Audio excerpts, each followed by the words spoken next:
Hello, I'm Charles Kovess, Australasia's passion provocateur. Welcome to this week's episode of the Charles Kovess Show. In this week's episode, I explore how our self-confidence can take hits in these troubling C19 times. You have potential hits if you buy the government narrative, if you don't buy the government narrative, if you're sitting on the fence whether to buy or not buy the government narrative about these times, about these viruses. You can be excluded. You can be made to feel foolish. You can lose your job. You can lose your friends. You can be ostracized from your family. How do you continue to feel confident about yourself? I have some strategies for you that you can look on as vitamins and minerals for your mind and your soul. Stick around. I think you'll find them helpful. This show is founded on the formula SA plus P equals S, self-awareness plus passion equals success. Since 1993, when I left my successful legal career as a solicitor, to reinvent myself, I have inspired, educated, provoked audiences, large groups, small groups, teams, individuals, to discover and pursue their passion, to live life with passion, because that's what makes all the difference. I've written 2 books, Passionate People Produce, Passionate Performance, co-authored another 2 books, got 2 more books on the way. I've worked with teams on an ongoing basis. I've worked with individuals on an ongoing basis. What I'm sharing with you works. It enables you to live a life that makes you feel successful on a day-by-day basis. That's why I left the law, because I knew this was a bigger game to play, because the more people who are passionately pursuing their passions, the better this world will be. This show is also guided by Socrates' famous saying, "The unexamined life is not worth living." So my aim with this show is to provoke you to examine your life so that you do have an examined life. So you are living life consciously, not unconsciously. So that you are in control of your boat going across the ocean rather than the waves being in control of your boat. Now you can see I'm wearing my red jacket, red, the color of passion.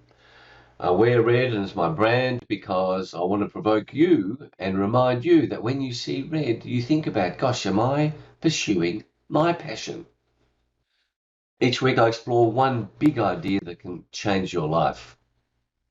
One big idea, because too many ideas confuse us. We don't embrace anything. One big idea each week, and this is episode 87. Who could have imagined that 87 weeks ago? 87 big ideas I've shared with you. Each week I share practical resources to help you implement this one big idea. A book, lyrics to a song, a spiritual tip, a health tip, a quote, and of course, a joke, because I don't want you to be too serious. This experience called life is going to end in the same way for all of us. We're all going to die. How amazing, eh? So don't take it too seriously, because in a planet that's gone for billions of years, we're only here for 120 years. Well, that's my plan anyway. Maybe I'll live longer. So don't be too serious about this thing. You know, play the game of life. This is not some trial that you have to get through so that you get to the other side. No, this is a gift that we have. That's what this show is about. To remind you of this gift, don't forget the gift. If you're so caught up in some mythical idea of what this gift is about, then you don't appreciate the gift. This is your weekly reminder. And if you haven't seen earlier shows, go back and look at those shows, because when I do these shows, they are not meant to be dated. You can go right back to the start. I'm very confident. Episode 1, 2, 3, and 4. There's useful ideas there. This show is not politically correct. I'm in favor of all sorts of addictions that are good for you, including my addiction for coffee.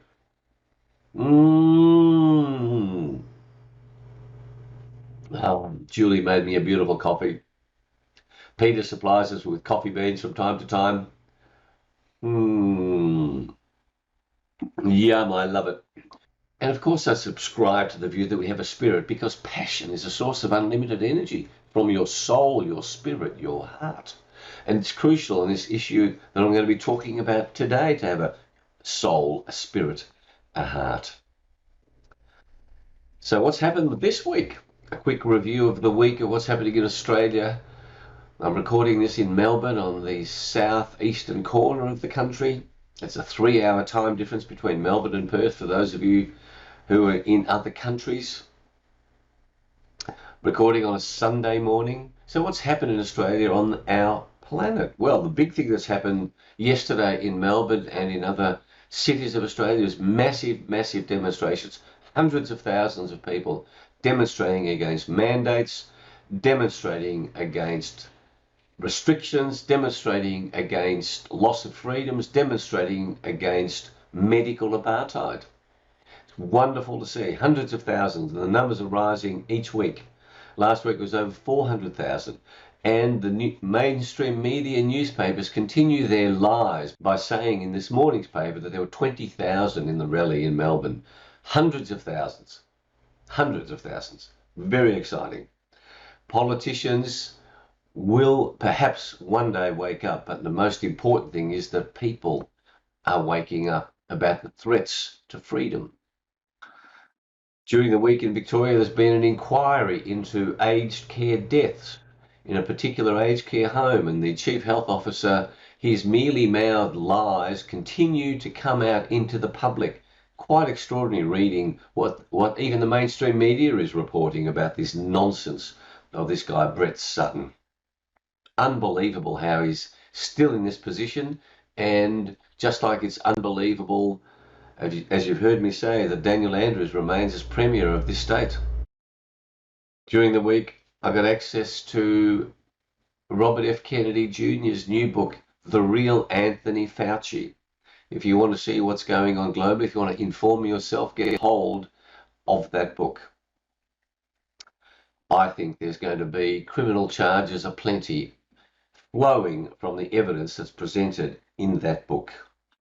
The corruption of Anthony Fauci, and I put it here, and all you have to do is look at that book, look at the reviews of that book, look at the evidence in that book. Fauci and the game that he has been playing since 1968, he's now 80 years of age, is extraordinary. What an incredible devious schemer who has clearly been supported by some people in very high places through his career. He has done an amazing job of evil genius in action. The Prime Minister in Australia is losing support dramatically. And as these demonstrations increase in size, more and more people are waking up about how a federal Conservative government can be so glib about taking away our freedoms. In Australia, minor parties are being re-energised, re-established, and being formed anew. And it'll be very interesting at a federal level to see how all these minor parties can work together to get rid of the major parties. The global narrative about what C19 is about is crumbling. I'm involved in a number of global groups, and it's remarkable how much evidence there is that doesn't support the global narrative. But I also know that a lot of people don't have time to look at that evidence. I have spent a huge amount of time and continue to spend a huge amount of time looking at that narrative to say, hey, what is true? What's not true? What can we not know? What is science, as you've heard me discuss in previous episodes? But the narrative is crumbling, and different countries are doing such vastly different strategies, and many countries are waking up that the response, as demonstrated in Australia and New Zealand, is a nonsensical response. And while all this is going on, I'm still exercising. So don't you worry about that. I'll keep exercising so that I'll have the energy to keep doing this work and doing all the other work that I do, including in hemp, in comedy, So, so I say the same to you. It doesn't matter what's going on in your life. You need to look after this wonderful machine, that universe that God has given to you.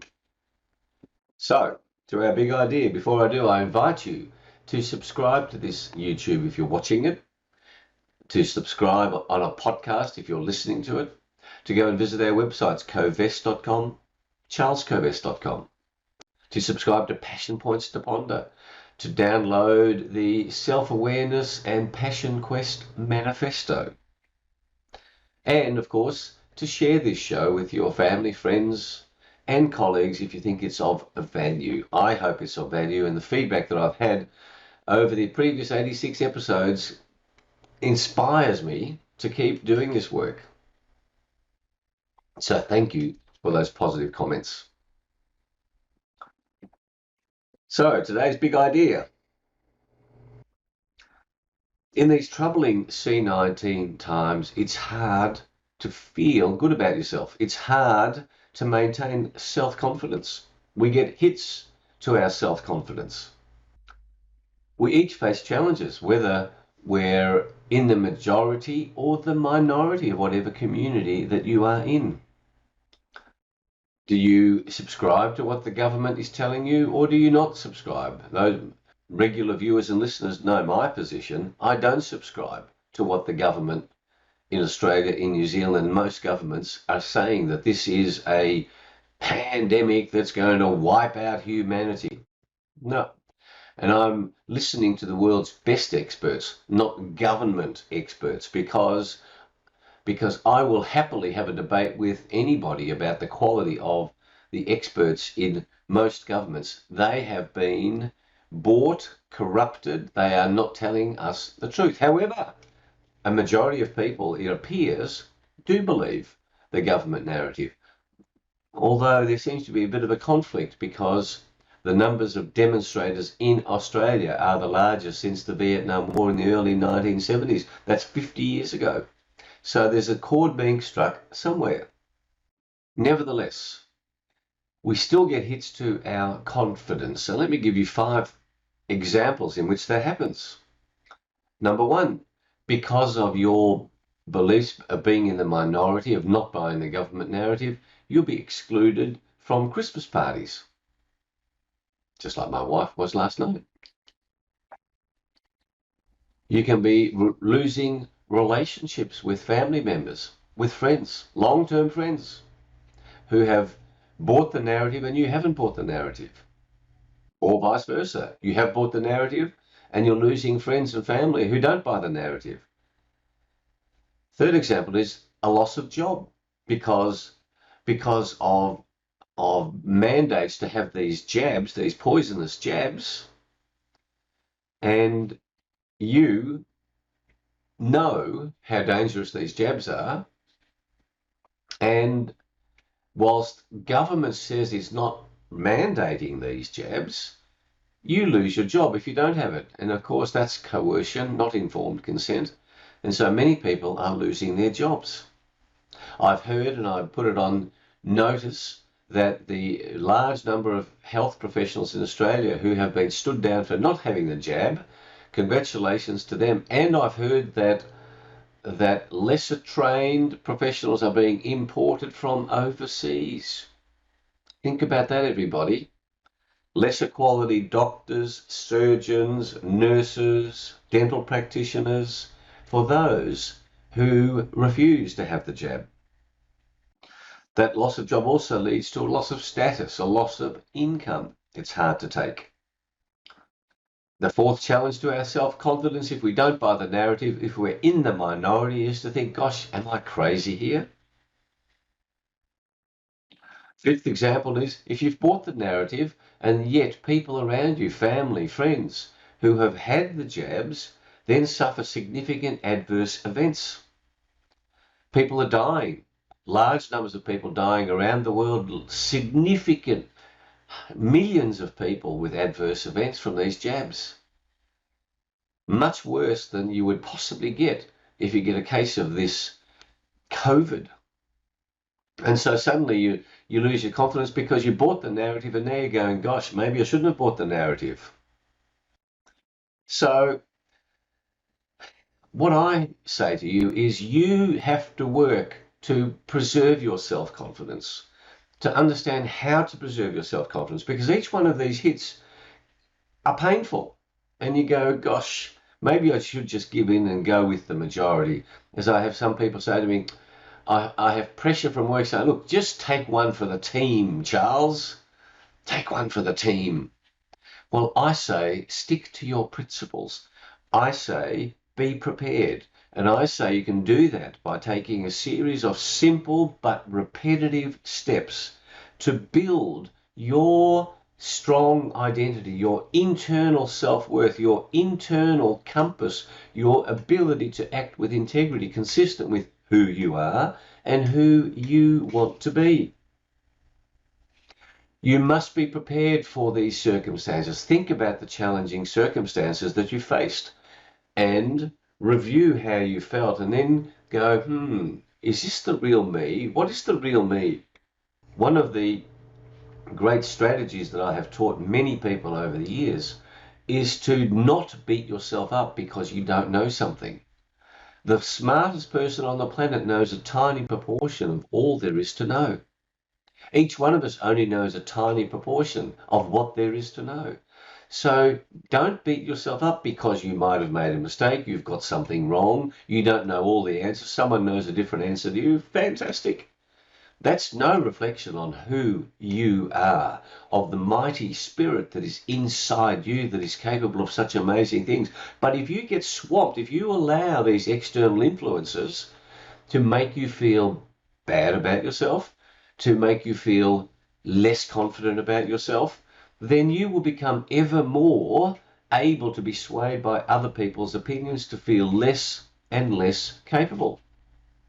You need to be ensuring that your self-talk about you is powerful, honors the spirit, the powerful spirit inside you, and honors the journey that you are on. That this game of life, this gift that we've been given, is here to be a learning and development experience. And you do not have to have all the answers, but you are incredibly powerful when you understand the power that you have. You don't have to have all the answers, but you have the power to go and find the answers that you're passionate about. That's what these tough times enable us to do, to appreciate, gosh, this is how we grow. Because if life was easy, you would not grow, you would not develop. So craft a beautiful mantra about yourself, about who you, at your strongest mental and spiritual state, feel deep in your soul that you are. And that mantra you keep saying morning, noon, night. That is more important than taking in all of the mainstream media news that might be thrown at you, the opinions of unthinking people that might be thrown at you. And as you build that self-confidence, the opinions of others just bounce off you. You act with integrity. You forgive yourself for the mistakes that you make, because you have to make mistakes, because you cannot develop any skill without making mistakes. One of the tools that you can use is to watch more of these episodes of this show. This is episode 87. There are 86 shows. And immerse yourself in the big ideas, the one big idea that I take you through. And you go, oh yes, that's where I'm feeling a bit weak about myself. And you take literally, you take a vitamin for your soul, for your mind, by watching just a 20-minute conversation around a particular aspect. Repetition is the key to learning. Desire is the key to learning. And remembering who in your soul, in your spirit, in your heart, you truly are.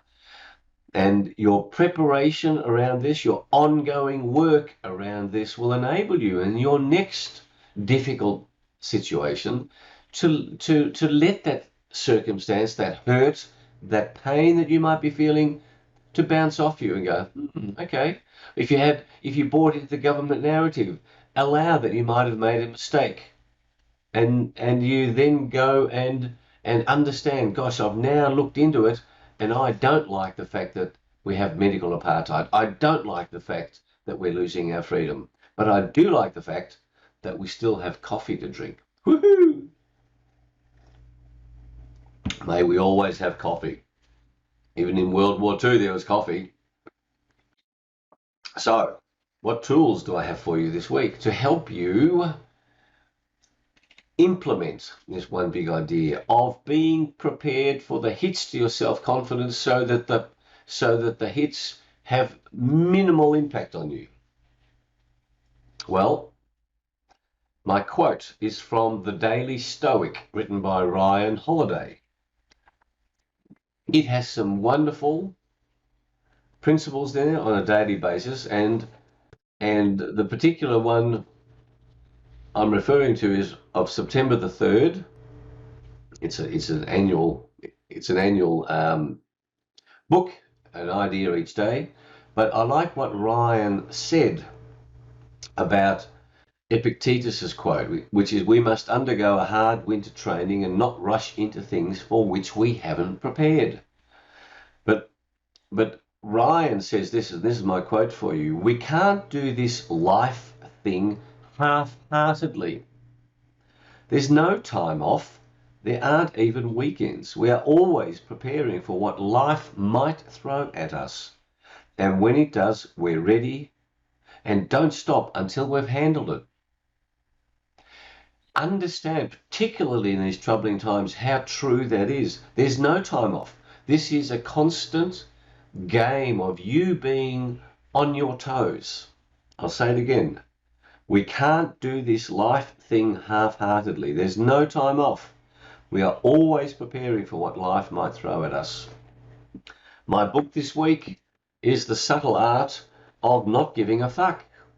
But the fuck has got an asterisk here, as you can see. Excuse me, but that's what the book is called. I didn't say it. Mark Manson. A great reminder of living life on your terms, which is what today's message is about. And then the song lyrics. I'm going to shock, youngsters. This is by Pink. This is perfect. Fucking perfect. Great lyrics here. All right, don't you ever feel like you're less than perfect, because perfection in humanity doesn't exist. So you are the perfect you. That's the reminder. And as you go deep inside and you start to go, who am I really? These tools help you to go, yeah, well, who do I choose to be? Who is the perfect me? And then being prepared for whatever life throws at me, this ongoing state of preparation makes me strong, impervious, like flint. The troubles bounce off, but you're open, constantly open to learning new ideas and then forgiving yourself. When others are upset with you, you have to be compassionate with them. And one of the things that we have to do is to be compassionate with people who haven't studied matters as much as you might have. I have to be compassionate with people who haven't spent as much time on these C19 matters as I have. And I've spent an enormous amount of time, done a lot of work as a legal strategist, and I will continue to do so, because as regular viewers and listeners know, I'm fighting for your freedom and mine. My spiritual tip this week is, in your meditation, I'm reminding you on daily meditation to go deep inside your soul, to help you craft your affirmation, your mantra about who you really are. But you have to go deep to find out who you really are. My health tip is to understand that each week there are more and more protocols becoming published. I have access to, Julie has access to, a number of protocols for people who want to prevent getting C19, or who have had the jab and then go, well, I'm having adverse events, what can I do? And then there are people who get COVID, who then say, what should I do? And there are numerous protocols. So one of the great websites to go to is the worldcouncilforhealth.org. It is not true. It is a lie that says the only way to protect yourself in relation to COVID is with a jab. That is a blatant, outrageous lie. And since we've been talking about C19, I've got a couple of jokes for you. I thought I haven't done many jokes about C19, but I got a couple of great one-liners. You know, the benefit of wearing a mask, which I don't do. The benefit of wearing a mask is that you can pretend you don't recognize someone when you see them and you don't want to talk to them. And here's another one, you know, this year I'm not going to Fiji because of COVID. Every other year I haven't gone to Fiji because I don't have enough money. We need more COVID jokes. You see, that's the other way to break a pattern, is to have some jokes about it. I recommend you go and look at JP Sears if you haven't seen him. Very funny, and humour is a great way to get people to think about particular matters in different ways. That's about it for this week's big idea for this week's show. I'm confident that being prepared for what life can throw at you will be of great value to you. You have to do the work. I urge you to do the work. I again invite you to visit our websites, covest.com, charlescovest.com. You can buy our books there. Passionate people produce passionate performance. Don't forget to subscribe to this YouTube or the podcast. And if you enjoy it, please share it with your family, your friends, your colleagues. And until next week, may you have a week full of passion, full of challenge that helps you develop your capability of handling any challenge. And may you live this week with the thought in your mind of Mark Manson's wonderfully titled book, The Subtle Art of Not Giving a. Have a great week. Thanks for being with us. I look forward to being with you next week. Bye.